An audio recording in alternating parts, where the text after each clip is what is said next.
ഇരുട്ടു കട്ടപിടിച്ച കറുത്ത രാത്രിയിൽ പ്രകൃതിയുടെ സർവ്വരോധവും തകർത്തെറിഞ്ഞ് തലച്ചെത്തിയ പെരുമഴയ്ക്ക് 2 ആണ്ട്.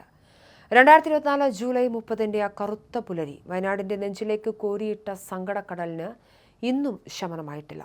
എന്നാൽ ആ ഓർമ്മകളുടെ തീച്ചൂളയിൽ നിന്നും കഴിഞ്ഞു പോകാതെ നെഞ്ചുപൊട്ടുന്ന വേദനകളെ തുന്നിക്കെട്ടി ഇവിടുത്തെ മനുഷ്യർ വീണ്ടും ജീവിതത്തിലേക്ക് നടന്നു തുടങ്ങുകയാണ്.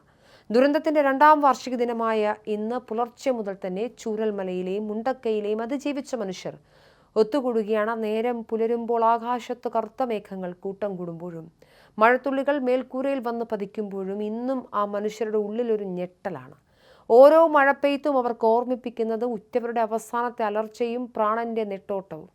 എങ്കിലും സർവ്വതും കവർന്നെടുത്ത പ്രകൃതിയുടെ ക്രൂരതയ്ക്ക് മുന്നിൽ തോറ്റുകൊടുക്കാൻ തയ്യാറാകാതെ അവർ തങ്ങളുടെ പുതിയ തണൽമരങ്ങൾക്ക് ചുവട്ടിൽ പ്രത്യാശയുടെ ജീവൻ പഠിക്കുകയാണ്. പുതിയ ടൗൺഷിപ്പിൽ ഒരു കൊച്ചു വീടിൻ്റെ ഉമ്മറത്ത് കുഞ്ഞു ഋതുവിൻ്റെ കളിച്ചിരികൾ ഉയരുമ്പോൾ അവിടെ പ്രകൃതി കവർന്ന പ്രാണന്റെ തിരിച്ചുവരവാണ് കാണാനാകുന്നത്.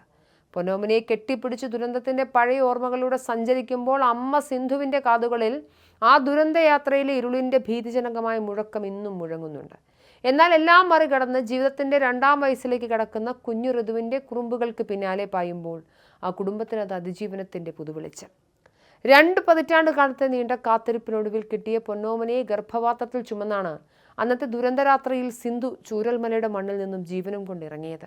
ഇന്ന് ടൗൺഷിപ്പിലെ പുതിയ സ്നേഹക്കൂട്ടിൽ അമ്മ സരോജിനിക്കും ഭർത്താവ് രാമചന്ദ്രനും കുഞ്ഞിനുമൊപ്പം അവർ 1 മാസം പിന്നിടുന്നു. ഉറ്റവരും സ്വന്തം സ്വപ്നങ്ങളും മണ്ണടിയുകയും ജീവിതം അവസാനിച്ചുവെന്ന് കരുതുകയും ചെയ്തിടത്തു നിന്നാണ് ഈ കുടുംബം ജീവിതം തിരിച്ചുപിടിച്ചത്. ചൂരൽമല പാലത്തോട് ചേർന്നുണ്ടായിരുന്ന എസ്റ്റേറ്റിലെയും പൂർണ്ണമായും ഉരുളെടുത്തു. അപകടം നടക്കുന്നതിന് തൊട്ടു മുൻപ് വില്ലേജ് റോഡിലെ മാമന്റെ വീട്ടിലേക്ക് മാറിയതുകൊണ്ട് മാത്രം അന്ന് അവർക്ക് ജീവൻ കൈപ്പിടിയിലെടുക്കാൻ സാധിച്ചു. എന്നാൽ മണിക്കൂറുകൾക്കകം മൃതദേഹങ്ങളും കൂറ്റൻ പാറക്കൂട്ടങ്ങളും ചെളിയും നിറഞ്ഞ വില്ലേജ് റോഡും ഒറ്റപ്പെട്ടു. ഉച്ചവരെയും മരണത്തിന്റെ ഭീതി നിഴലിൽ ചൂരൽമലയ്ക്കുള്ളിൽ കഴിയേണ്ടി വന്നു. ചെളി മൂടിയ ഉറ്റവരുടെ മൃതദേഹങ്ങൾക്ക് മുകളിലൂടെ കടന്ന് ഒടുവിൽ ആശുപത്രിയിലെത്തുമ്പോൾ ഭയം കാരണം ഗർഭപാത്രത്തിൽ കുഞ്ഞിന് അനക്കമില്ലായിരുന്നു. തുടർന്ന് വിദഗ്ധ ഡോക്ടർമാരുടെ അടിയന്തര ചികിത്സയും പരിചരണവും ലഭ്യമായി ആ കുഞ്ഞിന്റെ ജീവൻ രക്ഷിക്കപ്പെട്ടു. എസ്റ്റേറ്റ് ലയത്തിലെ അടച്ചുറപ്പില്ലാത്ത മുറികളിൽ കഴിഞ്ഞിരുന്ന തങ്ങൾക്കൊരിക്കലും ആഗ്രഹിക്കാൻ കഴിയാത്തത്ര ഭംഗിയുള്ള വീടാണ് സർക്കാർ സമ്മാനിച്ചതെന്ന് സിന്ധു പറയുമ്പോൾ ആ വാക്കുകളിൽ അതിജീവനത്തിന്റെ സന്തോഷമുണ്ട്. ടൗൺഷിപ്പിൽ താമസം ആരംഭിച്ച കുടുംബങ്ങളെല്ലാം തന്നെ ആഗ്രഹിച്ചതിലും മികച്ച പുനരധിവാസം ലഭിച്ചതിന്റെ ആശ്വാസത്തിലാണ്. ദുരന്തബാധിതർക്കായി സർക്കാർ ആവിഷ്കരിച്ച മാതൃകാപരമായ പുനരധിവാസ പദ്ധതിയിലൂടെ അതിവേഗത്തിലാണ് ഈ മാറ്റം സാധ്യമായത്.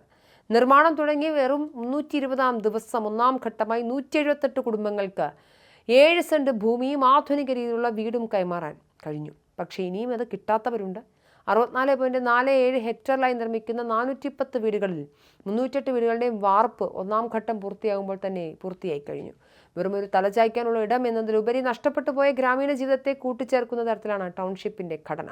താമസ വീടുകൾക്ക് പുറമെ കമ്മ്യൂണിറ്റി സെന്റർ, പൊതുമാർക്കറ്റ്, ആരോഗ്യ കേന്ദ്രം, അംഗനവാടി, ഉരുൾ സ്മാരകം, ദുരന്ത നിവാരണ കേന്ദ്രം എന്നിവയെല്ലാം ഇവിടെ ഒരുങ്ങുന്നുണ്ട്. കൂടാതെ open air theatre, park, football ground തുടങ്ങിയ സൗകര്യങ്ങളും 299 കോടി രൂപയുടെ EPC കരാറിലൂടെ സർക്കാർ ഈ നാടിനായി ഉറപ്പാക്കിയിട്ടുണ്ട്. പ്രിയപ്പെട്ടവരുടെയും സ്വന്തം വീടുകളുടെയും ഓർമ്മകൾ വിട്ടുമാറാത്ത മനസ്സിന് ഈ പുതിയ സൗകര്യങ്ങൾ നൽകുന്ന ആശ്വാസം ചെറുതല്ല. പൊരുതി നേടിയ ജീവിതം കൊണ്ട് വീണ്ടും മുന്നോട്ടു പോകാനാണ് ഇവിടുത്തെ ഓരോ മനുഷ്യരും ഉറപ്പിച്ചിരിക്കുന്നത്. മുണ്ടക്കൈ ചൂരൽമല ദുരന്തത്തിന് 2 ആണ്ട്.